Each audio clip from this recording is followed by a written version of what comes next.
Coming up tonight on Sports Paws, goalkeeper Jill Kelly looks to keep the red-hot women's soccer team rolling against the first-place Monmouth Hawks. Also, the women's volleyball team played their first home game this weekend with a game at Burke to supply the spark they needed. All that and much more coming to you live right now on Sports Paws.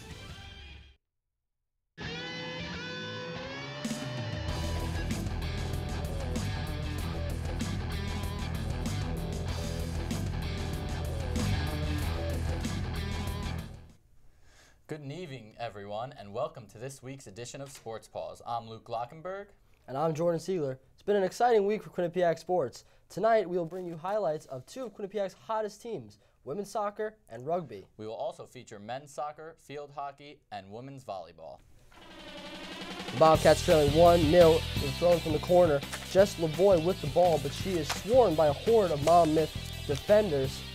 And they keep fighting for the ball here, and it will eventually be cleared out by Kristen Brett. Quinnipiac with a free kick chance here, and the kick, and it's Kamisha Woodfine with the header that goes high, and it's fought for by a bunch of players around the goal, and Woodfine will get another chance, but eventually it will be cleared by Monmouth. The Bobcats with a corner kick here, the corner to Jess Lavoie, and her shot goes wide left. Monmouth still leading 1-0. Hawks goalkeeper Jocelyn McCoy clears the ball downfield. Brianne Boyle with the header, and her teammate Kim Clemmer and Monique Goncliffe working the ball down the field, and the shot is turned away by Jill Kelly. Minutes later, it's Kelly with a long pass and it's Woodfine and Beck Keating giving chase for Quinnipiac, but it's McCoy who turns it away. Still trailing by 1, the Bobcats get a good opportunity here, and the corner kick winds up right at the goal. And one final push from the Bobcats, the pass from Shauna Edwards, and it goes high off the crossbar, over the crossbar. Quinnipiac's Rebecca Castagna caught up with Dave Clark after the game. Coach, what are your thoughts on today's game against the top team in conference, Monmouth? Disappointed we lost, disappointed in the manner in which we lost, disappointed that we didn't score. 3 points dropped, so not happy. You focus on the negatives, and obviously losing a game is never a good thing, but what positives can you take from today's game? That who we lost to more than anything.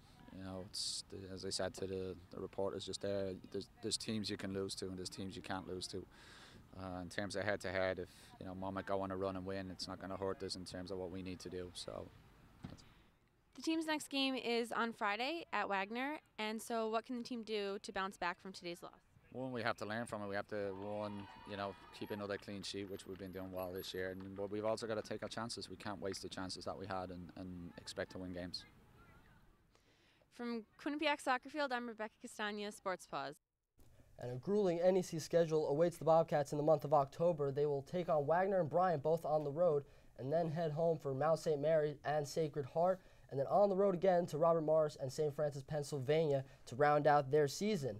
We'll see if the Bobcats are up to the task. We will bring in Nick Dench now to talk about both of the soccer teams. First, we'll go to men's soccer. Who is going to have to step up to carry the Bobcats through conference play? Conference play is really going to be a big thing for these Bobcats. They started out great today with a win over St. Francis, New York.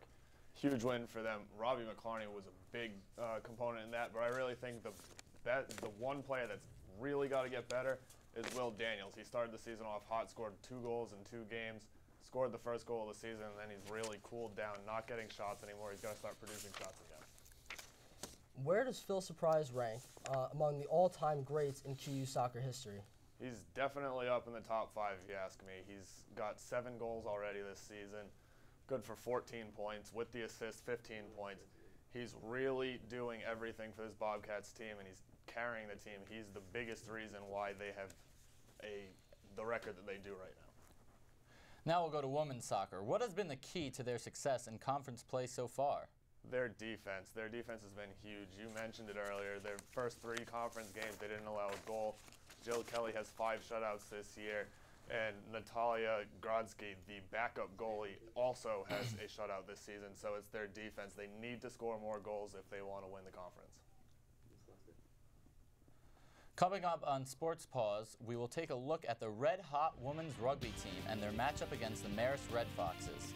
Would they stay undefeated? Also, we will take a look at the women's volleyball team and how they fared in the first set of home matches for the season under new head coach Chris Spilinski. Stay tuned. In only their second season as a team and as a member of the NCAA, the women's rugby team has gotten off to a dominant start. Leading up to their toughest matchup yet against the Marist Red Foxes, they have compiled a record of 4-0 and also have outscored their opponents 248-19 while doing so. Right now, the Bobcats sit at the top of the Tri-State Conference. Right behind them in second place are the Red Foxes of Marist. Let's see how the Bobcats would fare in a battle of the top two teams in the conference. To the field we go. Beautiful day for women's rugby as the Quinnipiac Bobcats would look to improve to 5-0 on the season. They would get the scoring going on early as they fight through the Marist defense to score. Quinnipiac would leave 5-0 as you see Kristen Orico celebrating there. She would then convert on her kick and add 2 more points to the Quinnipiac lead. Marist would attempt to bring it back their way, but Shannon Durkin absolutely takes down number 14. Marist upset, but it's QU ball. Later in the game, Red Foxes make some very nice passes, but Durkin again taking down the Marist players. Marist can't keep up with the Bobcats right now. Tessney Phillips drives in hard later in the half, easily scores. Bobcats celebrate and continue their lead. Orico attempts another point right down the middle this time, and she makes it. Orico unstoppable as she cushions the Bobcats' lead. Marist tries to fight back, but later on this play would be intercepted by Quinnipiac. The Red Foxes just couldn't keep up in the first half. We would go to halftime after the interception. Marist needs a spark, and Quinnipiac looking to add on to their lead. Bobcats go for another try, and they would get it on a successful score. Marist is clearly giving up on this game. Orico would then be successful again on the extra point. She was 6 for 8 on conversion points on the day, 21 for 37 on the season. Marist makes one last attempt. Phillips makes the first box, and Elisa Cellular adds another. Bobcats defense just was unstoppable. Quinnipiac wins 52-0 and goes to 5-0 on the year. The women's volleyball team began their NEC play yesterday with a match against St. Francis, Pennsylvania. But there was another storyline leading up to this game. This was the Bobcats' first home game under new head coach Chris Saplinski. St. Francis came out on top 3-0. The Red Flash were led by their senior, Elizabeth Williams, who posted a game-high 12 kills. Tanner Celestin led the Bobcats with 9 kills. The Bobcats are back in action today, taking on the Colonials of Robert Morris. Let's see how they did. Chris Saplinski and his team getting ready to take on Robert Morris, who joined us in the first half. And it's Erica Robb who's going to hit it into QU territory, and Logan Riker can't get to it. RMU would win the first set. Early in the second set, Riker to Bonnie Conklin to Tanner Celestin for the kill. QU would get out to an early lead. Robert Morris would counter here as the ball goes into Morris territory, and it's Lindsay Monger who will hit it to Chandler Thornton off her hands, and it's a kill for RMU. Set is tied. QU would answer with an ace, and then things would fall apart quickly for the Bobcats as that one goes into the net, and RMU would go from there on a 15-7 run to win the second set, and RMU would not look back after that, as it is Sydney Sizemore here. She had 8 kills in the game, and here's one of them, and RMU would win the third set. And our Camille Bova caught up with Coach Saplinski after the game. I'm here with Coach Saplinski. So, Coach, after the tough game today, how are you feeling? You know, I could be feeling better if we won, but not bad. The girls battled hard, and they fought well throughout the whole match, so I'm happy. And this is your first weekend at home. How are you feeling about the experience? I love it. You know, the fans are great. Mr. Payne is definitely getting the crowd going, and it's helping the girls. So I couldn't be happier. And what are your goals for the rest of the season? To keep improving every practice, every game, to get better and better. And that's the most I can ask for these girls right now. Thank you, Coach. And for Sports Paws, I'm Camille Bova. Back to you. We bring in our analysts Nick Dench and Zach Daly. Guys, give us a grade from A to F for each question. Grade the performance of the women's soccer team so far in conference play. I'm going to start with this one, Zach. I think I'm going to have to give them a B for the sole reason that they tied LIU Brooklyn. LIU Brooklyn is in 9th place in the conference, and a tie to that team is not what they needed. Well, I'm going to agree with the B, Nick, but I'm going to go a little bit higher. I'm going to give them a B+. Granted, they did tie LIU Brooklyn, but it was a 0-0, 0-0 tie. This team has 2 great goalkeepers, like you mentioned earlier in the show. only given up 1 goal so far in conference play. Unfortunately, it was a 1-0 loss today. See if they can turn it around, though. B+ for the women's soccer team. Men's soccer started the season strong, but has faded recently. Grade their season thus far. Well, for this one, I'll give them a C on this one. And I think the key to this team right now was that game at Loyola Maryland. They lost 2-1 in overtime. After that, they had some tough losses to Hartford, Yale at home. If they were able to win that game at Loyola Maryland, I think the whole outlook on this season's different, maybe a little more morale on the team. But so far, C for the men's soccer team. I'll agree with the C, but like you did last time, I'm going to go with the plus. C+ because they haven't been blown out. They lost to a very good Boston College team 2-1, and as I mentioned earlier, they beat their first conference opponent today, St. Francis, New York, 3-2. So that's a huge upstep going into conference play. Now looking at field hockey, grade the performances of standout juniors Jenelise Taylor and Jess Rusin. Jenelise Taylor and Jess Rusin have been huge this year. I got to give them both an A. Jenelise Taylor last year scored no goals. She scored her first career goal this year. She now has 6. And, you know, you can't do anything better than that when you're going into this season, as nobody thinks you're going to score. And Jess Rusin just continued on her tear from last year. 19 career goals now. I mean, Nick, I got to agree with you. Not only am I giving them an A, I'm throwing a plus at the end of that.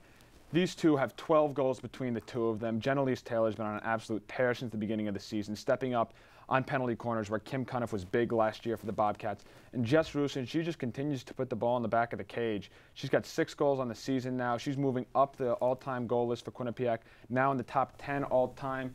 If she keeps on this pace, she might have a run at the record books. Now grade head volleyball coach Chris Saplinski's first home weekend as the man in charge. Well, it's a rough one for Coach. I got to go D, but this team does have a good morale. They do have fun together. So even though the results aren't there, he's having a good time with this team. So I'll throw a little plus in there as well. I'll go with a C- on this one. I saw him today. I saw him yesterday. He's a very good coach. He knows what he's doing. It's very difficult with this team when they're not used to winning. Their records the past few years have not been good. It's not getting any better this year. It's his first year. It's a rebuilding year for him. Finally, grade the performance of women's rugby this season after adding another win today against Marist. I'm going to have to go with an A again.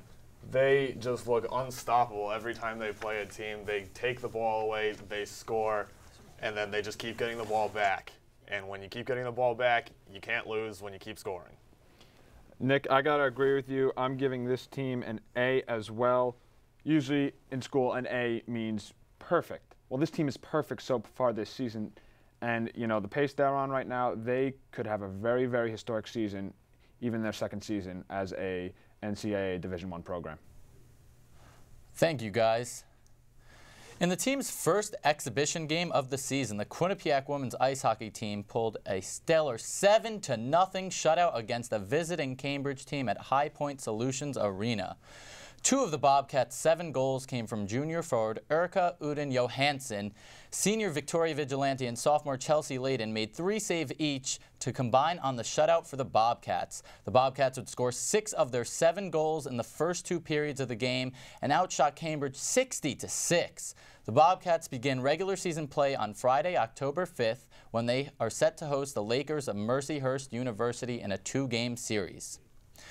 We're going to take a quick break here on Sports Paws, but when we come back, we will take a look at the women's field hockey team highlights against the Brown Bears and the new NEC Player of the Week, as well as our very own Jon Alba in a stand-up interview with 2 of Quinnipiac men's soccer player on their story of a lifelong friendship and soccer. Women's field hockey player Danielle Allen has had a huge start to her sophomore season. Even though Allen missed the Bobcats' first 4 regular season games while recovering from an injury, she has had a dominating return, scoring in her first 2 games back against Maine and American. She has also been named the NEC Conference Player of the Week for the 2nd time in her career. Allen was also named the NEC Conference Rookie of the Week twice in her freshman season.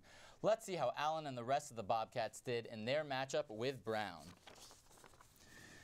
As you can see, the Bobcats are getting fired up for their matchup with the Brown Bears. Early in the first half, Amanda Danziger passes to Danielle Allen, who shoots and scores her third goal in only 3 games this season. Brown would then respond off the penalty and fake one shot, but then it would be stopped by Nicole Lewis, but a Brown player tips it in. Game is tied up at 1-1. QU coming off the penalty, Lauren Zeminski to Danielle Allen. Shot saved by Shannon McQueenie there, still tied at 1 in the first half. Later in this half, Jenelise Taylor would bring the ball down the field, pass to Haley Swartz, assist on her first goal of the season there. QU up 2-1. QU looking to add on to their lead in the half. Shot from QU saved by Shannon McQueenie. Later on, Amanda Danziger shoots. Kristen Romano tips it in for the goal. QU up 3-1. QU off the penalty again. Jenelise Taylor passes to Amanda Danziger, who shoots, but the save would be made by the Brown goalie, Shannon McSweeney, once again on the day. Seeing them fight for possession, there's the save. Here we go. Brown would try to score again, bringing the ball down the field. Megan O'Donnell goes to Hannon Rogers, who would then Nicole Lewis would make a kick save. Brown on the penalty. Clayton Christus passed to Alexis Miller to get the ball stretched out. Nicole Lewis, and the goal would be good. QU would finish the win with a 3-2 score and win their second straight game, 7-4 on the season. We will bring Zach Daly, our resident field hockey expert, back to answer a few questions. First, what player is going to be vital to the team as they enter conference play? You got to go with the goalkeeper, Nicole Lewis. She's a fortress back there in the cage. As Nicole Lewis goes, so goes this team. When she's on fire, she lets in 1, maybe 2 goals a game. If she's not giving up goals, this team has a very good chance to win. So I got to go. Nicole Lewis is going to be the key as conference play starts this Sunday against Sacred Heart. Does this team lack offense without Jenelise Taylor and Jess Rusin? Well, if you asked me this question about a week and a half, 2 weeks ago, I would have probably said yes, this team does lack offense without them. But lately, other players have been stepping up. Kristen Engelke's got 3 goals on the season. Danielle Allen coming back from this injury, 3 goals in 4 games now. Krista Romano's got her first 2 goals, so this team is scoring. You got Swartz, the freshman, scoring, McCullough, the freshman, scoring. So right now, this team has a lot of offensive weapons it can turn to. Thank you, Zach. Our world is full of dynamic duos. Roger Maris and Mickey Mantle, Kobe and Shaq, Batman and Robin. But did you know Quinnipiac also has its own pair as well? Our Jon Alba has the story of 2 Bobcats who are more than just new teammates. I'm joined here at the Quinnipiac University soccer field by 2 of Quinnipiac's finest soccer players, Will Cavallo to my right, Robbie McLarney to my left. So you're both here, and there's something a little unique about this teammateship, one might say. Will, why don't you tell us what that is? Yeah, I mean, I've known Robbie since I was 6 years old. I've been playing soccer with him since I was 6 years old, all the way up through high school. And then college, we went our separate ways, but I mean, we've been best friends since, I don't know, 17 years ago, 15 years ago, something like that. So having him come back here is pretty crazy. Was playing with Will one of your influences in coming to play here? Yeah, definitely. Will reached out to me. He was the first one to give me a call and was like, talk to Eric about it. And I called Eric and it worked perfectly. So he was definitely a big influence. When were you faced with the prospect of potentially playing with Robbie? When was it? Maybe last winter. I was like, Robbie's like, I don't know what I'm going to do. I'm like, you know, it's not that easy. I mean, not that hard. Just send a quick email over to Coach, see what he says. Coach already obviously knew him because of his high school career. And I was like, well, I'll see what I can do, try and sway him a little bit. You know, Will told us that Robbie had a 5th year of eligibility and he was looking to move on. It turned out that it wasn't going to work out for him at Rutgers, and he was looking to go to grad school, and his options were open. When you look over at Will, you see him on the field, does that bring back memories of playing with each other throughout the years? Yeah, definitely. I mean, I played with him in club soccer up until I was probably 13 or 14 and through high school too. So seeing them on the field is pretty crazy. We always say that they're the best friends that anybody could have.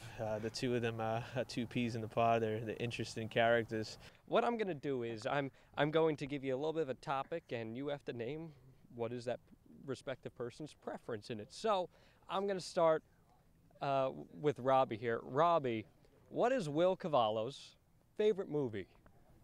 Batman. Batman. Is that correct? I say that's in my top 3, but I might have to go Shawshank Redemption as my favorite.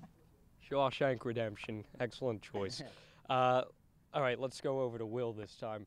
Will, what is Robbie McLarney's favorite food? Favorite food? I think he's a plain pasta guy. I mean, he likes his different sauces, but pasta in general is what he enjoys. Is that correct? Yeah, he's got it. It's my favorite. Will leads 1-0. All right, let's bring it back over to Robbie. What is Will's favorite musical act, be it a band or a rapper, hip, whatever it may be? Snoop Dogg. Gin and juice and hood. Is that correct? I mean, Snoop Dogg is, again, one of my top favorite artists out there. Yeah, I'd have to. Freshman year, I sang Gin and Juice on the bus, so he's my favorite. He is. The chemistry between these two is impeccable. All right, let's go back over to Will here for a second. What is Robbie's major? Well, now it's PR, Public Relations Master's Program. And what was it at Rutgers? At Rutgers, some communications major, something like that. Yeah, that's right. That's right. These two, it's fantastic. This is a bond that goes back to age 6. Guys, I'm going to wrap it up here quickly. Do you think that your senior seasons here, your official senior seasons here, have been made better by playing with your best friend? Oh, yeah, I mean, it's fantastic. Just it brings back all the memories from 6 through 18, and you can't replace those, and bringing them back to your mind is just fantastic.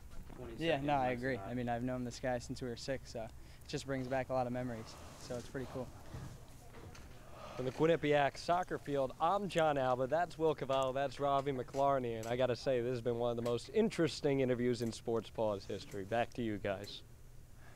Come on out and support all of the Quinnipiac student athlete at Bobcats Madness October 12th at 7 p.m. The first 1,000 people that arrive will receive a free Bobcat basketball replica jersey. Jordan and I will definitely be there cheering on all the Bobcat teams. So come on out and bring your friends and family. Also, Sports Paws will have in-depth coverage of all the festivities for the evening, including key events such as some of the best high flyers on the men's basketball team competing against each other in a dunk contest. Well, that's all for us here on Sports Paws, the show that does everything Quinnipiac sports. We hope you enjoyed the show. We'll see you next week for another action-packed edition of Sports Paws. That's right. Same time, same place, Bobcat Nation. For more information, check us out at q30.org. And don't forget to follow us on Twitter at twitter.com/Q30television. I'm Luke Glockenberg. And I'm Jordan Siegler. From all of us here at Sports Paws, have a great night.